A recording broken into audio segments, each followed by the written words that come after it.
E de repente,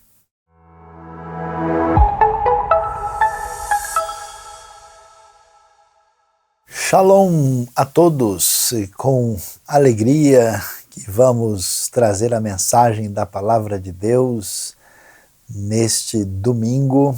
E eu quero começar agradecendo a todos que têm orado por mim. Esta é a primeira mensagem que está sendo aí gravada para ser apresentada depois do período aí mais grave, mais agudo da Covid, e pela graça de Deus eu tenho me recuperado, ainda tenho um longo caminho pela frente. Tudo que eu faço hoje é com muito esforço, mas pela graça de Deus é possível aqui trazer a mensagem que temos da palavra para nós. E hoje, pensando nesse nosso mês voltado para a missão que a IBNU tem tido como sua referência de ação, tanto na realidade do nosso contexto, da nossa comunidade, da cidade de São Paulo, do Brasil, de vários lugares do mundo, nós vamos pensar sobre de repente que Deus trata com a gente. Então vamos ver o que a Bíblia nos apresenta quando lemos Atos, capítulo 9, do verso 1 até o verso de número 9. O texto bíblico nos diz o seguinte: Enquanto isso, Saulo ainda respirava ameaças de morte contra os discípulos do Senhor. Dirigindo-se ao sumo sacerdote, pediu-lhe cartas para as sinagogas de Damasco, de maneira que, caso encontrasse ali homens ou mulheres que pertencessem ao caminho, pudesse levá-los presos para Jerusalém. Em sua viagem, quando se aproximava de Damasco, de repente brilhou ao seu redor uma luz vinda do céu. Ele caiu por terra e ouviu uma voz que lhe dizia: Saulo, Saulo, por que você me persegue? Saulo perguntou: Quem és tu, Senhor? Ele respondeu: Eu sou Jesus a quem você persegue. Levante-se, entre na cidade, alguém lhe dirá o que você deve fazer. Os homens que viajavam com Saulo pararam emudecidos. Ouviam a voz, mas não viam ninguém. Saulo levantou-se do chão e, abrindo os olhos, não conseguia ver nada. E os homens o levaram pela mão até Damasco. Por 3 dias ele esteve cego, não comeu nem bebeu. Quando nós lemos o livro de Atos, e particularmente aqui o capítulo 9, nós vamos ver com clareza a proposta da missão que é dada aos primeiros discípulos de Jesus, à igreja primitiva, que a gente sempre deve reforçar o que temos lá em Mateus 28, 19 e 20, Marcos 16, 15 em diante, quando esses discípulos são claramente orientados de que eles devem sair pelo mundo para anunciar que o reino de Deus chegou, que a salvação chegou, que o perdão dos pecados, a vida eterna, agora estão disponibilizados plenamente por meio da vinda de Cristo Jesus, Senhor, Salvador, Emanuel, Divino, Messias, e eles então devem sair proclamando. Quando nós vemos esse cenário de como essas coisas vão acontecer, na verdade, a expectativa de sucesso e de uma caminhada promissora, ela não aparece se nós formos ver as coisas do jeito que elas são. Na verdade, como nós bem sabemos, a igreja primitiva nem entrou na sua caminhada de obediência à orientação de Jesus. Demorou muito para que aquilo que tinha sido apresentado na grande comissão se tornasse uma realidade. os apóstolos e os primeiros discípulos não saíram de Jerusalém. Demorou um certo tempo para que, após uma perseguição, o evangelho chegasse a Samaria, e muito mais difícil foi levar essa mensagem aos gentios e muito mais aos outros lugares distantes da terra de Israel, lugar original da mensagem do Messias Jesus. E quando a gente olha para esse cenário, a gente sabe muito bem que uma das coisas fundamentais para a vida é o que a gente pode chamar de previsibilidade. E veja só que esse é o grande drama que a gente enfrenta hoje, né? Eu tenho visto muitas pessoas com muita ansiedade, muito estresse, muita preocupação. E um dos principais fatores é que quando nós temos elementos que não estão na nossa programa, na nossa previsão, a gente entra em pânico. Não é essa a razão porque a gente fica frustrado, a gente fica irado, a gente fica revoltado, porque alguma coisa interfere naquilo que parecia estar no nosso controle. Essa pandemia, né, que atingiu todo o planeta e veio interferir no planeta todo, em todos os países, na economia, na saúde, numa série de elementos, então trouxe todo esse cenário complicado que a gente tem hoje. Quando a gente olha para o panorama do cenário da missão, a gente vê algo semelhante a isso, porque o que Jesus diz para esses discípulos parece uma coisa muito fora da realidade. E a gente pergunta como é que eu e você, como é que igreja, com a sua limitação, de fato tem condições de se envolver com a missão.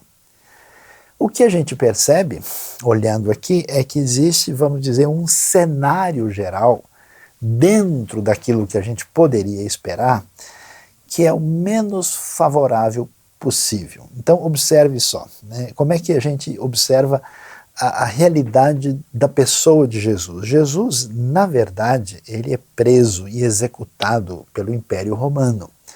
Essa é a razão porque a sua pena é de crucificação, porque no pensamento de Roma, de certa forma, Jesus ele é um agitador, né, alguém que está interferindo no ambiente socio-religioso do contexto judaico, que os romanos já consideram muito complicado, e por isso Jesus está trazendo uma agitação religiosa, especialmente incomodando os líderes da religião, né, principalmente aí os intérpretes da lei, que são mais ligados ao grupo dos fariseus, e também os guardiães aí do templo, né, dos sacrifícios, que tem a ver mais com os saduceus. Então, nesse sentido, o cenário do mundo é o menos propício para a gente ter qualquer expectativa e qualquer esperança. Porque você tem um domínio mundial de um império pagão, um império que divinizou o imperador, um império que domina tudo com força bruta, e ai daquele que ousa levantar a cabeça contra Roma. Por isso é que você tem uma pena tão cruel e apavorante como a crucificação, que era feita inclusive de uma maneira muito pública para que ninguém tivesse coragem de levantar a cabeça contra Roma. E nesse sentido, a gente vai ver os escritos do Novo Testamento. Lembre-se de que Atos é escrito por Lucas, e Lucas vai deixar claro, né, que quando Jesus vai nascer, nos tempos de César Augusto, vai dar detalhes dessa situação em que a realidade do domínio romano é uma realidade que leva a gente a pensar, olha, é impossível que essa mensagem, que essa palavra do Rabino Galileu, do Messias prometido, do grande mestre ali da região de Cafarnaum, que isso venha a ter qualquer destaque, tenha qualquer expansão. Num certo sentido, a missão da igreja, por definição, é uma loucura. Por isso é interessante que muitas pessoas no ambiente da igreja, com o tempo, eles passam a esquecer a missão e passam mais a viver dentro da comunidade, favorecendo o seu ambiente mais interno, né, mais uma cultura de manutenção, do que de fato focalizar naquilo que aparece na proposta original de Jesus. Olhando para isso, a gente vai ver então que esse cenário do mundo é complicado. No ambiente religioso, parece ainda ser mais difícil. Por quê? Porque a gente poderia imaginar que as pessoas que estudavam muito a Bíblia, e aqui no caso a Bíblia hebraica, o Antigo Testamento, que eram, digamos, os professores de religião, as pessoas devidamente ordenadas e reconhecidas, essas pessoas, na sua maioria, se tornam bastante resistentes ao Evangelho de Jesus. Essas pessoas não abrem nenhum espaço, eles são os principais opositores, não só de Jesus, da sua mensagem e da primeira comunidade da fé. A gente vai ver, por exemplo, que Jesus quase sempre tem palavras duras de condenação, quase sempre voltada para os religiosos. E é interessante ver que a igreja primitiva, quando você começa a estudar o livro de Atos, né, você vai ver que a oposição vem exatamente dessa classe de liderança religiosa que cria toda uma situação tão difícil para a proclamação do Evangelho. E então, olhando para isso, o cenário mundial absolutamente problemático. Vamos trabalhar a previsibilidade das coisas. O ambiente religioso, porque vamos pensar bem, né? Se eu tiver que levar essa mensagem para um pagão, para um grego, para um romano, para um povo da Ásia Menor, a uma minoria lá, o pessoal da Frígia, da Galácia, a gente vai ter que explicar um monte de coisas para essas pessoas até que eles possam entender que eles estão longe demais dessa mensagem que surge a partir das profecias do Antigo Testamento. Mas a gente poderia imaginar que aqueles que são do povo judeu, que conhece as Escrituras, que estão esperando o Messias, que estão aguardando salvação e libertação, que isso seja mais fácil. E de fato, todo o começo do Evangelho prospera nesse ambiente judaico, mas aqueles de quem a gente esperava mais, eles são os mais resistentes e não querem ouvir nada. E quando a gente vê essa situação problemática, a coisa ainda se torna pior.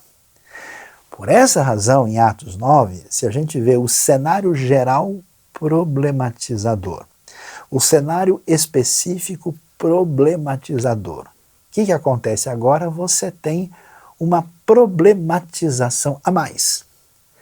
E qual é essa problematização?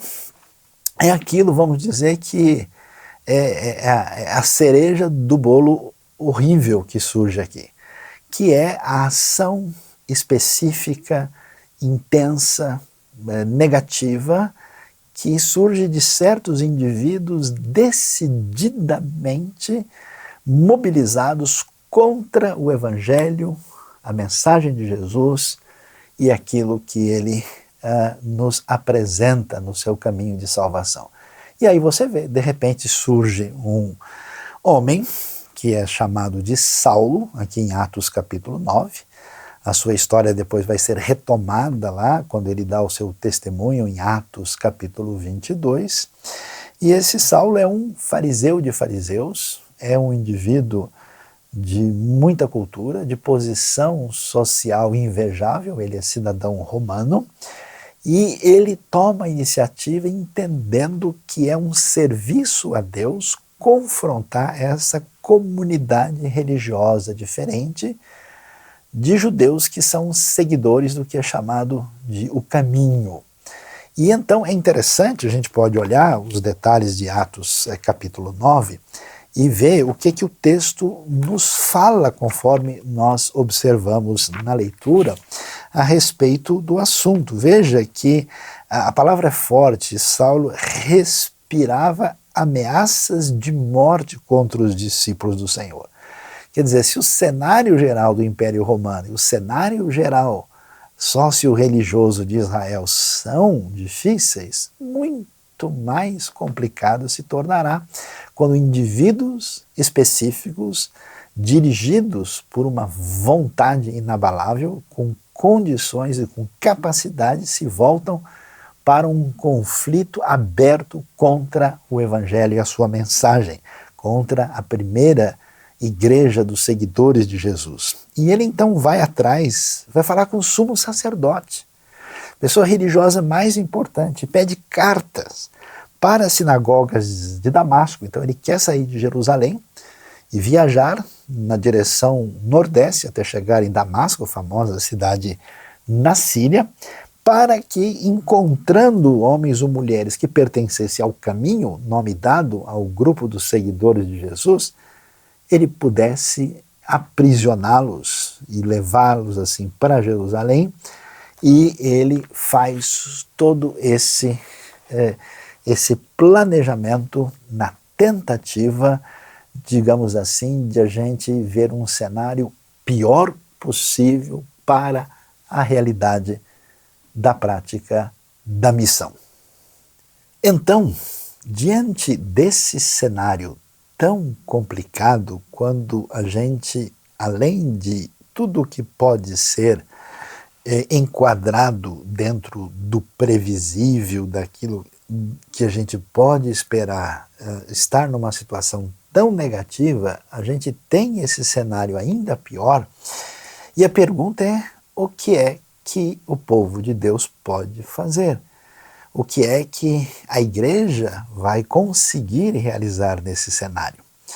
É interessante observar isso, porque nós temos no cenário da proposta missiológica do livro de Atos, no Novo Testamento, o que a gente pode chamar assim de um aprofundamento de crise acentuada em todos os cenários. Essa igreja não tem nenhuma possibilidade diante do cenário político internacional, ela tem a má vontade e a dificuldade no seu cenário primeiro, ela é composta de gente que não tem muita condição, muita capacidade do ponto de vista social e econômico. Então, assim, a gente pode dizer que nesse mundo perverso, pagão, antideus, de religião corrompida, de cenário de opressão, de tanta coisa estranha e negativa, não há o que a gente possa esperar. E quando a gente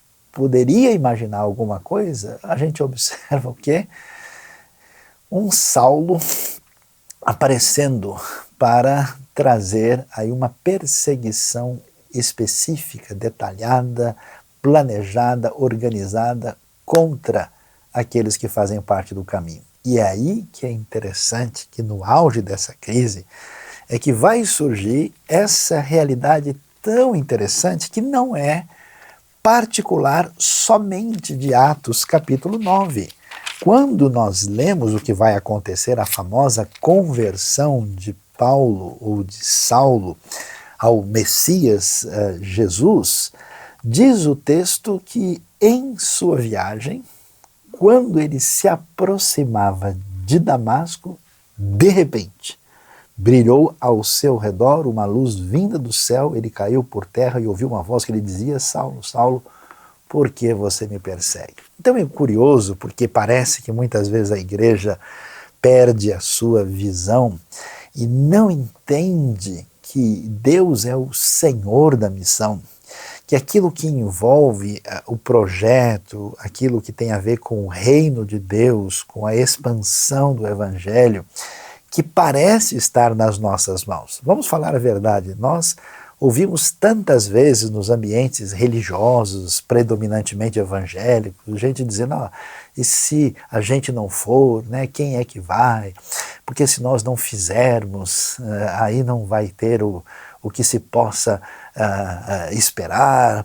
Eu tenho visto pessoas assim dizendo: olha, o Saião, o que vai ser do futuro? Porque esses dias alguém falou: não tem mais o que fazer, nós somos a última geração. acabou tudo, nós temos ameaças religiosas, nós temos ameaças do secularismo, nós temos ameaças internas dentro da comunidade da fé. Ou seja, o cenário é tão ruim que só falta o Saulo número 2 chegar com as cartas de prisão para todo mundo. Diante desse cenário, a Bíblia apresenta de repente. É de repente que Deus trata com a gente. Isso significa que o agir divino na direção do que envolve a missão está muito além do que aquilo que a gente pode ver na nossa mão. É interessante observar isso porque, de fato, quando a gente pode ver assim uma proposta em Atos de um esvaziamento da capacidade, do poderio e do potencial humano para realizar aquilo que envolve a nossa tarefa, Deus então vai interferir de uma maneira inesperada. Quer ver como isso é interessante? Preste atenção comigo para você ver o detalhe aí do foco bíblico nesse agir divino diferenciado. Por exemplo, quando a gente abre o Evangelho de Lucas, lembre-se de que Lucas e Atos são uma obra só em 2 volumes, com os 24 capítulos. Em Lucas 28 em Atos, nós temos assim o composto mais extenso do Novo Testamento. Lucas é o quem mais escreve, na verdade. Quando a gente vai ler sobre o nascimento de Jesus, e você abre em Lucas 2, no verso 1, naqueles dias César Augusto publicou um decreto ordenando o recenseamento de todo o Império Romano. Você tem todo esse cenário de domínio romano, e nesse ambiente aparece a menção de Quirino como governador da Síria. A Síria é a província maior que envolve a inclusão dentro dela da própria Judéia, E aí se fala de tudo o que estava acontecendo, e em seguida, na próxima cena, no verso 8, aparecem os pastores no campo, ali naquele momento quando o anjo vai anunciar o nascimento da cidade de Davi, o Salvador, Cristo Senhor. E veja o verso 13, de repente,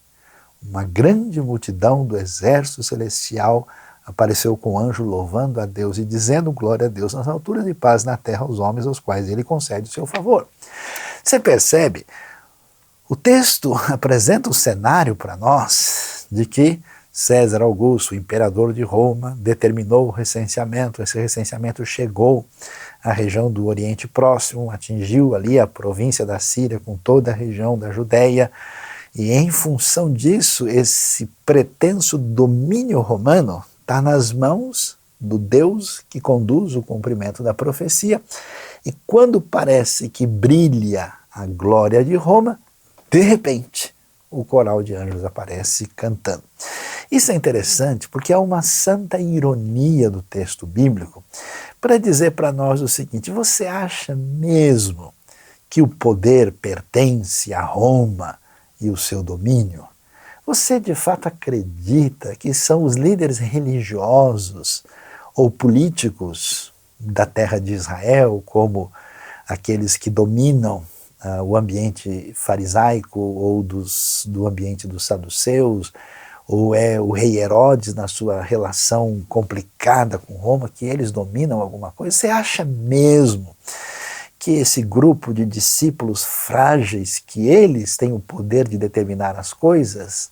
A Bíblia responde de uma maneira curiosa, que é, de repente, que Deus trata com a gente. E é curioso porque, olhando mais adiante, observe que Paulo, quando ele vai mencionar o que aconteceu com ele no seu testemunho, lá em Atos capítulo 22, o texto faz questão de repetir no verso 6, por volta do meio-dia eu me aproximava de Damasco, quando de repente uma forte luz vinda do céu brilhou ao meu redor. Faz questão de repetir essa palavra que tem um significado peculiar desse irromper inesperado de Deus com o seu poder e com sua graça para fazer com que seja operada a missão do seu povo, a missão da igreja. É interessante, a gente observa isso e é muito curioso como é que a Bíblia trata dessas coisas, para a gente observar os detalhes. Por exemplo, depois da morte de Jesus, depois de tudo que aconteceu, depois da ressurreição, depois de toda a preocupação da liderança religiosa e dos romanos, para que não houvesse mais conversa a respeito do que estava acontecendo, os discípulos assustados, Jesus tinha sido morto e ressuscitado na Páscoa. Na sequência, aí isso acontece por volta do final de março, começo de abril, provavelmente começo de abril, e agora, um pouco adiante, em maio, nós temos o Pentecoste. E quando o Pentecoste acontece, veja só o que o texto de Atos 2 vai dizer. Atenção, chegando o dia de Pentecoste, estavam todos reunidos num só lugar. De repente, veio do céu um som como de um vento muito forte, encheu toda a casa na qual estavam assentados. É curioso que a celebração do nascimento de Jesus chega com esse coral angelical com um de repente. Como vimos, a conversão de Saulo acontece de repente. Nesse momento sombrio, difícil, complicado dessa igreja nascente, quando vai chegar o Espírito Santo, ele não vem com previsibilidade. Eles estão comemorando a festa da colheita que eles fazem todo o tempo, todos os anos, como é costume. Eles vêm a Jerusalém para celebrar e vão ali fazer isso no templo, e de repente vem um som, esse show de sons e luzes, geralmente a gente tem ou o coral angelical, ou o som do vento impetuoso, ou a luz que atinge Paulo. Aqui nós vemos o agir de Deus, que é um agir de repente. Olhando um pouco mais para frente, para que a gente realmente observe o que está acontecendo, nós vamos observar que essa mesma ideia, essa mesma situação vai acontecer novamente quando nós temos a referência à conversão de Cornélio.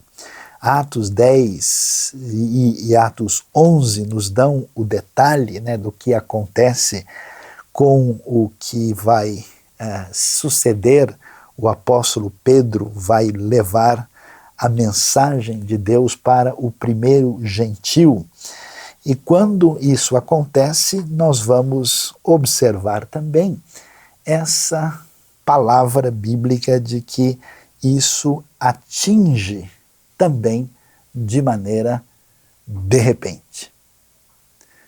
Isso fica claro quando nós vamos observar que Cornélio, quando recebe a visita de Pedro, Cornélio está em Cesareia Marítima, ele como centurião romano, Pedro viaja mais ou menos aí uns 30 quilômetros saindo de Jope até chegar lá, e quando ele vai anunciar para o primeiro gentio, olha só a expressão que aparece no verso 30. Cornélio respondeu: há 4 dias eu estava em minha casa orando a esta hora, às 3 horas da tarde, e de repente colocou-se diante de mim um homem com roupas resplandecentes e disse: Cornélio, Deus ouviu sua oração e lembrou-se de suas esmolas.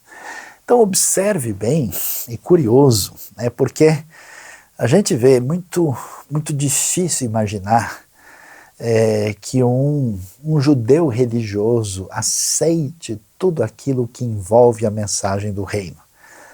É difícil imaginar que talvez uma pessoa do ambiente judaico menos interessada nos detalhes da religião aceite essa mensagem. Agora, pensar em um não-judeu, e mais, um militar romano, que representa exatamente as forças de ocupação e de opressão na terra de Israel. Imaginar que um indivíduo como esse vai estar aberto para a mensagem do Evangelho, não só ele estava interessado no Deus de Israel, ele de alguma maneira foi atingido por o tipo de vida que se desdobrava para quem conhecia essa revelação da parte de Deus que ele via no ambiente do povo judeu, mas ele passou a ser uma espécie de seguidor, ainda que não completamente envolvido, ele é um chamado temente a Deus, mas veja que ele está seguindo assim uma prática judaica do cotidiano, né? Então, olha, chegou a hora da oração, eu vou fazer a minha oração e de repente, no meio da oração, o imprevisto de Deus aparece. Isso é tão valioso para entendermos bem o que não está tão claro para tanta gente. Porque com o tempo a gente passa a imaginar que o cenário da vida e da vida na realidade espiritual e da vida da igreja, a gente de fato, de uma maneira ingênua, começa a acreditar que o poder está em nossas mãos. Que nós podemos imaginar que a nossa força, o nosso recurso financeiro, a nossa capacidade, a nossa formação, que isso vai ser determinante. Olha, eu tenho ficado impressionado na minha vida. Eu tenho visto lugares do mundo quando, de repente, Deus resolveu agir. E é curioso isso. Às vezes isso acontece por meio de um sonho que uma pessoa tem. Às vezes acontece de uma maneira impressionante, numa crise. Aparece uma pessoa naquele cenário que às vezes é dominada por um espírito mau e que fica numa situação de autodestruição, de caminho de morte. E aí essas pessoas vão buscar ajuda. Às vezes acontece por um encontro inusitado. Às vezes a coisa acontece por meio de um sonho.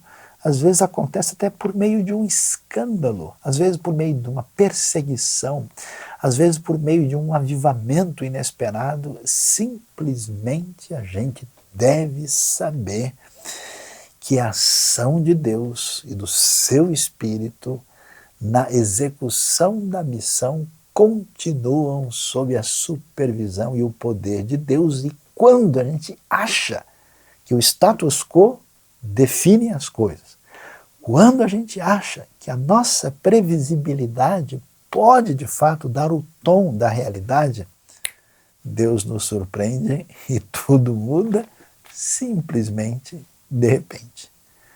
Porque é de repente que Deus trata com a gente. Isso mostra para nós essa realidade soberana de Deus, essa condição absolutamente imprevisível. Isso coloca em xeque a nossa autossuficiência, o nosso poder e até mesmo a nossa atitude, muitas vezes negativa. Eu tenho visto pessoas que diante de cenários dizem, não, em tal lugar não tem jeito. Eu me lembro, há muitos anos atrás, quando existia o que era chamado de cortina de ferro, muitas pessoas falavam, não, agora acabou. Ali não tem mais jeito, porque agora foi dominado por uma ideologia que proíbe a expressão religiosa, né? Eu vi pessoas dizendo de lugares do mundo que não tinham o que fazer, que ali era muito difícil. É difícil até que Deus resolva agir de repente. E para a gente perceber como isso é absolutamente impressionante, a gente vai ver que essa rejeição do Evangelho, esse incômodo, essa necessidade de satirizar, de humilhar, de combater essa consciência acusada que leva as forças do mal a se unirem contra o Senhor e o seu ungido, lembrando do Salmo 2, quando isso acontece, veja que no caso de Saulo você vê a força religiosa mal orientada que se levanta contra o Evangelho. Mas depois, esse mesmo Paulo, que ironicamente vai ser um pregador do Evangelho aos não-judeus, aos gentios, quando ele vai parar em Filipos, lá no norte da Grécia, na Macedônia, lá ele vai ser preso. E aí o que o texto bíblico vai nos dizer? Que eles foram levados, né, para a prisão diz que eles foram açoitados, severamente açoitados, foram lançados na prisão, diz Atos 16, 23. O carcereiro recebe instrução para vigiá-los e depois eles acabam sendo presos com os pés no tronco. Por volta da meia-noite, Paulo e Silas estavam orando e cantando hinos a Deus e os outros presos os ouviam. O que a gente observa aqui? Que enquanto lá em Atos 9 você vê a força dentro do ambiente farisaico se opondo ao evangelho, aqui você tem a força das autoridades romanas. Eles são presos aí dentro desse contexto de hostilidade que vem aí, não do mundo judaico, mas do mundo gentílico agora. E quando eles estão lá, a gente pensa, está vendo? Esse negócio de missão não vai dar certo. Paulo já fez todo esse esforço, ele chegou até aqui e por causa de uma confusão que envolveu aí a libertação de uma moça que era dominada por um espírito de adivinhação, agora eles acabam na prisão, tá vendo? Sabia que esse negócio ia dar errado? Deu ruim, não vai dar certo. O que acontece?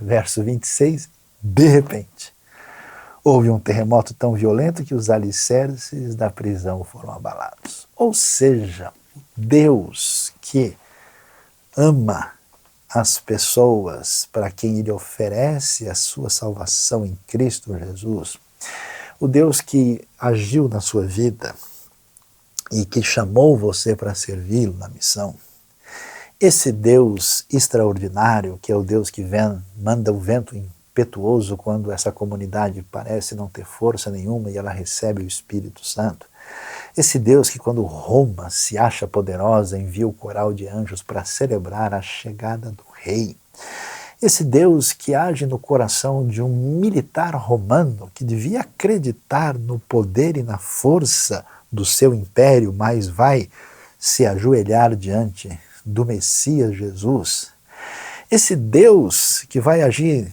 na vida de um grande mestre estudioso, especializado na lei, que superava todos, como Paulo, para que ele veja essa luz e essa voz que chega para ele, esse Deus não só age assim, mas até mesmo nos poderes da natureza, o Deus claramente em Cristo Jesus, que ordena que o mar se acalme e o mar obedece, esse Deus ordena naquele momento o terremoto e todo o cenário muda, Paulo será libertado e o próprio carcereiro será convertido. Isso significa o quê? Que nada pode impedir o Deus que de repente resolve tratar com a gente. No fundo, essa história da missão não é algo que a gente vai dizer, é uma obrigação sua, você vai ter que fazer, senão Deus vai pesar a mão sobre a sua vida. Essa história da missão não é simplesmente uma lista de coisas que a gente precisa fazer se realmente somos cristãos. Essa história da missão não é mais um departamento da igreja que precisa também fazer a sua parte. Essa história da missão não é algo simplesmente que é, entre aspas, a nossa parte. Na verdade, o Deus da salvação, no seu projeto de atingir poderosamente o ser humano que precisa da vida eterna, do perdão, da salvação, ele age nessa direção.